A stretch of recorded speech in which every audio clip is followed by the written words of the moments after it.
Bonjour à tous, je suis toujours le Berserker ou encore Dylan Malone pour les plus intimes. Et aujourd'hui, vous l'avez vu dans l'intitulé de la vidéo, dans la miniature, dans le titre, tout simplement, je vais parler de Superman. J'espère que mon PC ne fait pas trop de bruit. Voilà. Donc ce sera tout simplement mon énième reboot, mon ultime version d'un bon fan-film, fanfiction Superman, si reboot il y avait, puisque en plus de ça, je fais partie de ceux qui n'ont pas adhéré à la version de Gunn, voilà, qui est, ça ne reste que mon avis, mais par rapport à des critères de cinéma aussi, à des codes superficiels, voilà, en somme. Du coup, posez-vous bien. Si vous ne regardez pas cette vidéo, mais que vous préférez l'écouter, n'hésitez pas à la télécharger en MP3, tout simplement. Ceux qui regardent la vidéo, je vais essayer d'imager ça au mieux avec des extraits de films, de séries, avec des images d'acteurs. Grand hommage forcément à la série des années 90 animée de Superman et à Lois et Clark, qui est sortie dans les mêmes années aussi. Donc clairement, je suis un enfant des 90s, 100% nostalgie, mais parce que c'est des récits, des adaptations qui ont fortement bien compris l'univers de Superman, qui l'ont respecté. Et puis pour Lois et Clark notamment, on avait le côté enquête, puisqu'on rappelle qu'ils sont des journalistes et donc c'est fortement lié à cela. Voilà. Je vais débuter. N'hésitez pas à puncher le pouce, à commenter, à partager cette vidéo si vous aimez bien, à vous abonner si ça n'est pas encore fait. Et je remercie aux nouveaux abonnés, en plus des anciens Berserkers, de leur patience, puisque ça faisait un moment que je n'ai plus fait de vidéo. Donc voilà, j'espère que l'été s'est bien passé pour vous et que vous passez aussi une bonne rentrée scolaire et ou au travail. Voilà. Krypton. Elle explose. Un vaisseau bleu et rouge traverse l'espace à toute vitesse. Terre, USA, Texas, Smallville, la ferme des Kent. Boum, le vaisseau atterrit dans leur champ. Ellipse. Un certain John Kent travaille sur son tracteur sous les traits de l'incroyable Brendan Fraser. Un peu rajeuni ici, évidemment. Clark casse une clé facilement que John lui avait demandé de passer. Donc on rappelle que Clark ici a 6 ans. 12e année de Clark. On retrouve celui-ci en train de jouer dans le champ, non loin de la ferme familiale, avec un de ses amis, son meilleur ami, Pete Ross. Il s'envoie quelques passes de foot, donc le ballon ovale, et Clark, sur un dernier lancer de Pete, d'un coup, saute dans les airs, présentation du vol ici, et tombe à quelques mètres dans un ballot de paille. 18e année. Une maison est en feu, celle des Lang.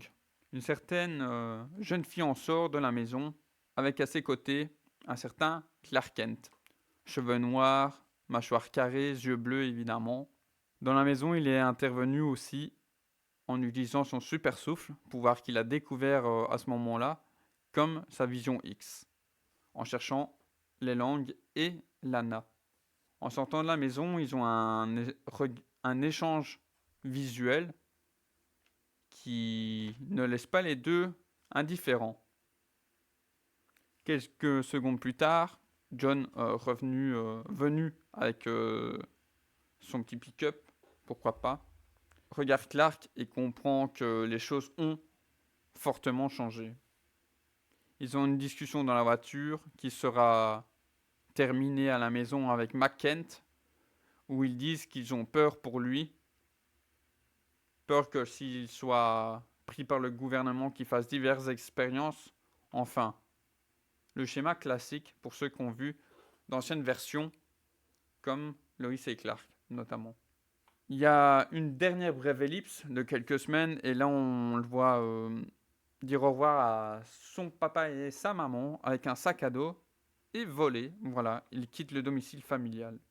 24e année. On retrouve Clark, un peu du coup plus vieux, avec un blazer à Metropolis. Il va au stadium. Voilà, il y a du mouvement au stade de la ville. Et on y redécouvre son meilleur ami sur le grand écran, devenu capitaine euh, des Angels. Voilà, donc ici, l'équipe de foot de Metropolis, renommée pour les besoins ici. Le match débute, ça dure quelques minutes. Le stade est plein à craquer. Clark suit de près son meilleur ami sur le terrain, est à l'affût de plein de choses. Et puis, il entend un bruit au loin, un début d'explosion, puis l'explosion au total qui vient percuter de plein fouet. L'explosion se situe à 2-3 km grand max du stade. C'est le Star Labs qui explose. Donc voilà, il y a une brève ellipse. Tout le monde est en état de choc. Clark se retrouve sous des débris et il réfléchit vite. Il pense surtout en premier à sauver son ami Pete. Donc il le cherche par sa vision X, évidemment. Le trouve, soulève des dégâts, il ne réfléchit pas, il soulève, voilà. Il en sort et on comprend que Pete est dans un sale état au niveau de ses jambes. Ils se regardent, ils ont un bref échange et Clark continue d'aller sauver les autres, en ayant tiré Pete des décombres évidemment. Quelques instants plus tard, Pete est au CHU, ou en tout cas à l'hôpital national central de Metropolis, et on entend que les docteurs ont un échange avec Pete. Pete s'emballe un peu, puisque on comprend en gros que par l'échange verbal qu'ils ont, qu'il ne pourra plus marcher. Clark arrive. Était peut-être déjà arrivé depuis un moment, en fait, elle n'osait pas intervenir. Laissons les médecins avec Pete. Clark et Pete ont un bref échange aussi, où Pete continue un peu de s'emporter. En gros, qui dira à Clark que Clark ne pourra jamais comprendre ce que c'est de se retrouver dans une certaine incapacité, voilà, de plus pouvoir faire ce qu'il aime, etc. Clark veut répondre, mais finalement ne dit rien parce qu'il comprend que son ami, par les événements, est plus émotif que réfléchi. Clark salue son ami et lui fait comprendre qu'ils se retrouveront plus tard. Clark, bien que peut sembler d'apparence pas trop touché par cela, eh bien l'est.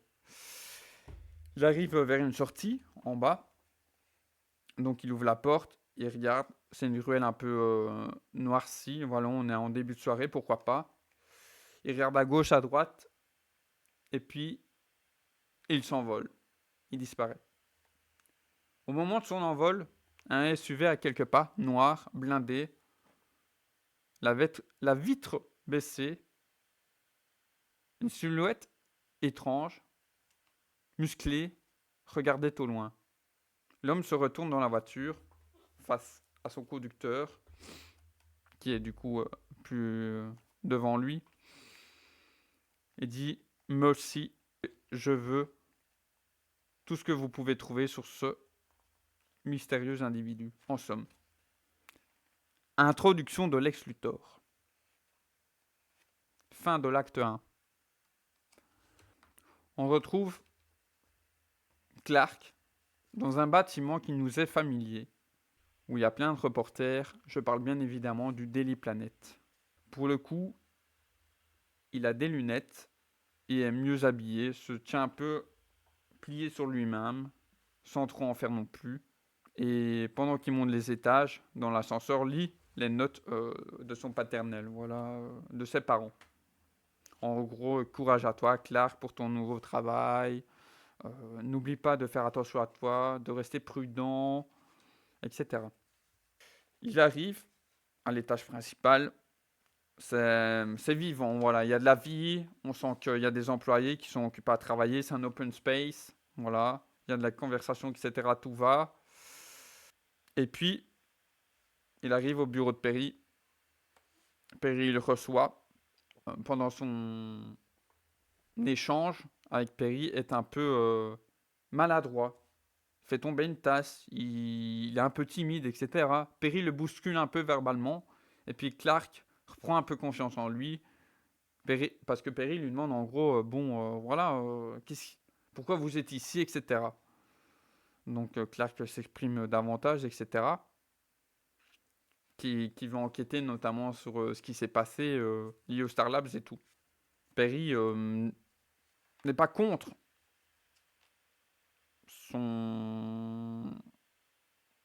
n'est pas contre sa demande d'intégrer le planète, mais à une condition, et surtout parce que Perry avait déjà lu quelques articles de Clark Kent durant ces années voilà, de voyage à travers le monde, où il partageait des articles sur son blog en freelance, en tant que passionné, ou à certains journaux, comme un certain Daily Star, pourquoi pas. Perry, du coup, pour sa condition, avant bien sûr de l'accepter ou pas au sein de sa maison éditoriale, lui parle et lui fait signer un document de stage où il sera encadré par une certaine Lane. On retrouve Clark quelques instants plus tard, près des décombres du Star Labs. Il y a 2 vigiles engagés par l'X-Corp qui font la sécurité. À quelques pas, on voit justement Lex Luthor sur les décombres, sur le lieu des décombres, être interviewé par Lois Lane, secondé par son caméraman, son cadreur, un certain Byrne. On sent que Lois en veut. Cependant, Lex Luthor écourte l'interview puisqu'il voit au loin Clark notamment arriver. Il se quitte, mais il promet Luthor qu'ils finiront cette petite interview. Byrne remballe et Lois, avec lui, après quelques instants, se rapproche de Clark. Point de vue de Clark, Clark du coup est arrivé pendant que Lex, Lane et Byrne finissaient leur interview.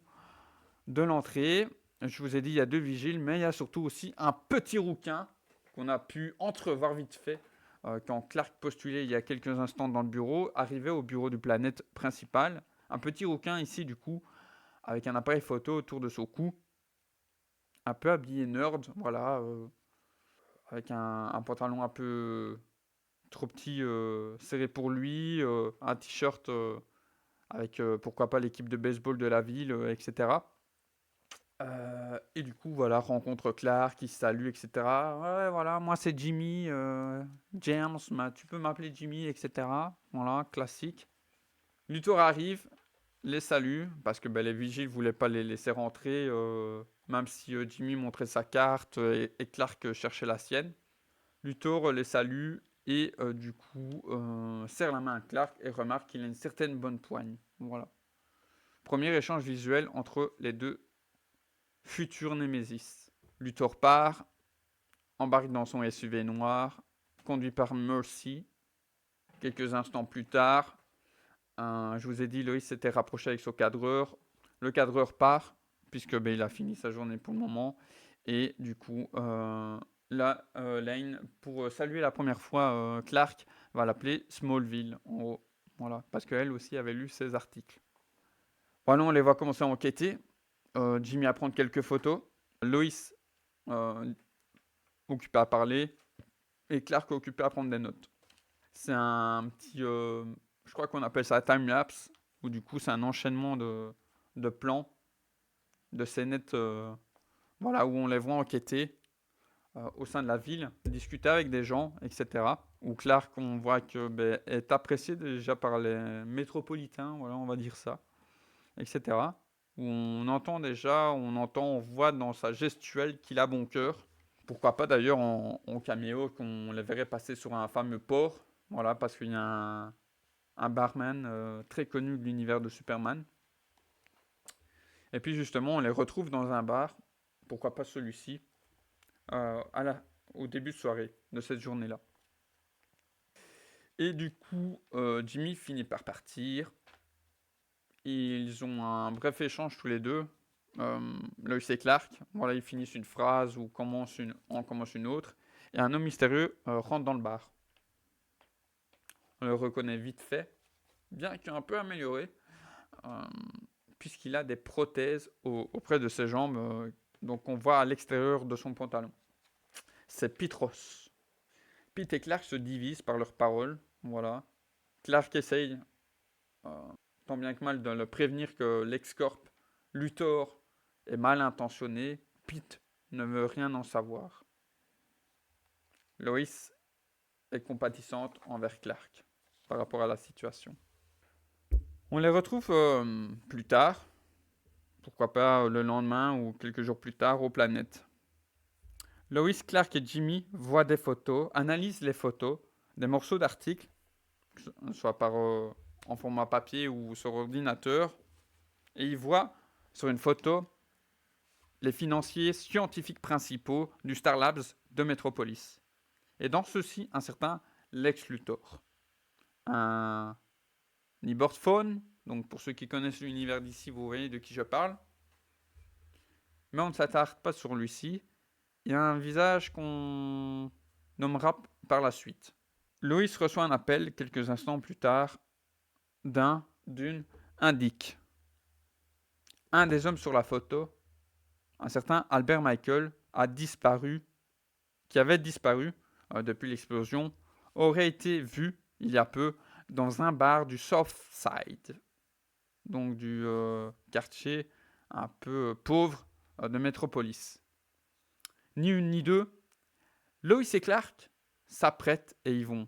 Là où Perry appelle Jimmy, on retrouve pourquoi pas Lois et Clark rentrer dans un taxi et quitter du coup le centre de Metropolis. On les retrouve quelques instants plus tard, rentrer dans un bar où il y a plusieurs bikers, dont on pouvait déjà voir les motos en amont. On sent qu'il n'y a pas une très bonne ambiance, quoi. Ils sont pas très bien accueillis, que leurs questions dérangent le barman et certains des bikers, arborant sur l'arrière de leur veste en cuir noir un peu usée un crâne, voilà, blanc, avec une petite flamme mauve sur le dessus. Les bikers sont nommés Atomic Skull. Un des hommes embête Lois. Lois ne se laisse pas faire, il met un coup dans les parties à un des gars. Ça s'échauffe, Clark est obligé d'intervenir avec d'autres gars, voilà. Clark, du coup, retenant ses coups au début, les maîtrise tous un à un petit peu. Non, on voit même un passer par la fenêtre, qui brise du coup la double fenêtre. Voilà, on peut s'imaginer une fenêtre très large. Là où Clark se démerde, Lois du coup est dehors et voit Albert parmi 2-3 gars dehors prendre une moto et voilà partir. Lois crie Clark, il s'échappe. Clark saute par le dessus de la fenêtre, leur bord, voit Albert Michael partir. Il ne saurait pas quoi faire. Clark lui dit appelle les secours, appelle les flics, tout ça quoi. Pourquoi pas. Juste le temps qu'elle tourne sa tête et qu'elle n'est plus Clark dans son champ de vision, elle occupe à téléphoner, à chercher un numéro.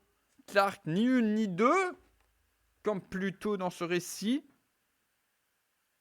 s'envole, donc monte dans le ciel et voit Albert Michael sur la moto partir. Voilà. Il le suit, mais à plusieurs mètres du coup, pour finalement choper Albert Michael et l'emmener à l'endroit des décombres.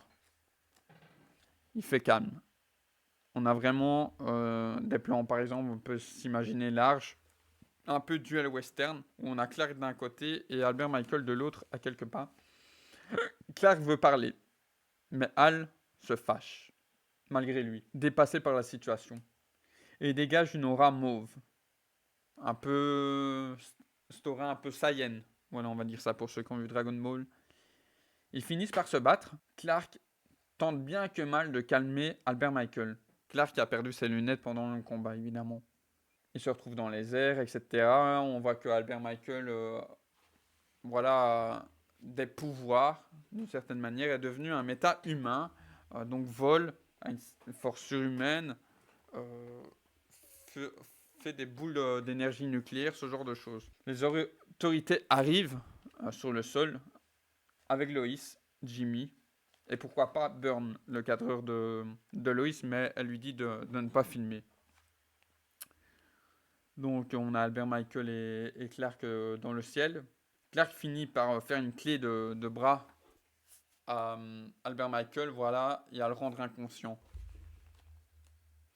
Il le dépose, il revient vers le sol, mais il le dépose à plusieurs mètres des autorités, afin de ne pas faire griller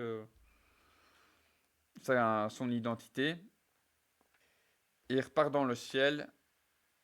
Plan épique, voilà, c'est vraiment, il a la pose supermanesque, comme ça, avec la lumière qui tape derrière, etc., les nuages. Et là, elle dit à Jimmy, pourquoi pas Loïs de prendre une photo.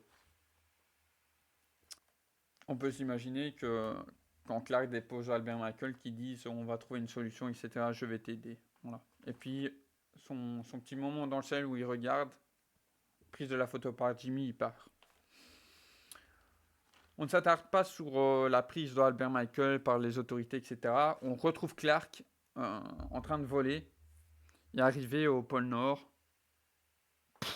Il atterrit dans la neige. Une forteresse de solitude sort du sol. Il y rentre. Et on découvre son vaisseau à quelques pas, dont une cape rouge. On voit la main de Clark, une des mains de Clark, aller sur la cape rouge, la saisir. Quelqu'un toque à la porte des Kent, c'est Clark, avec la cape rouge en main. Ils sont ravis de le voir, ils le font entrer. Enchaînement de petites séquences aussi, on voit McKent, voilà, coudre quelque chose sur la cape, etc. On voit Clark, quelques instants après, un plan très serré sur la fin de ses jambes, enfiler des bottes rouges, etc. Et puis, on a un plan sur les parents, donc comme vous voyez ici, mais on a pas Kent et McKent, donc John et Martha. Et Clark qui arrive donc dos face à nous dans un des côtés de la caméra, enfin des angles gauche ou droite, avec voilà la cape rouge. Ils disent parfait. Quelques instants plus tard, on est vraiment dans le dernier quart d'heure là de la fin de fiction du film.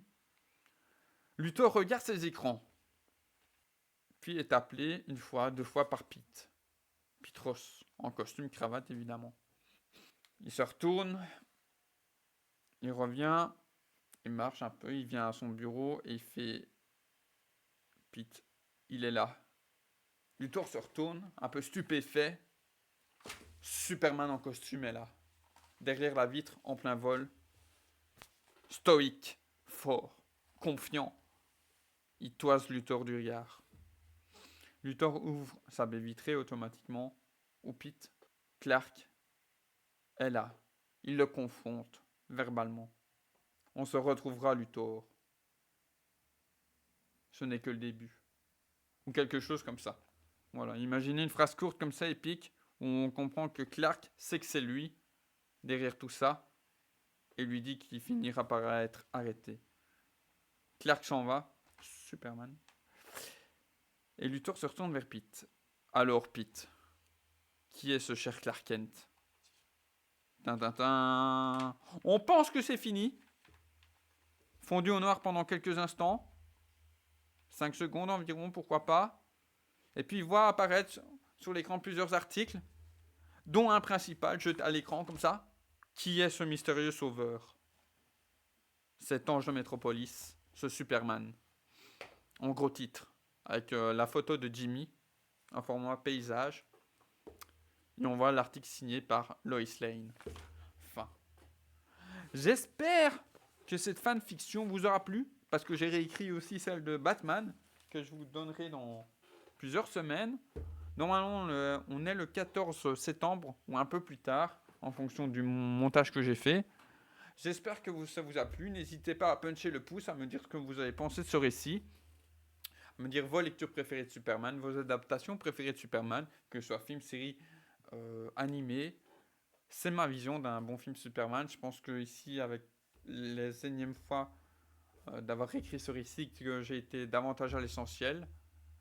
Voilà, j'ai oublié de vous citer que à un moment, quand ils viennent sur le Star Labs, qui sont dans le ciel, Albert Michael, donc Atomic Skull et Clark, devenant ici Superman, puisque c'est une origin story évidemment.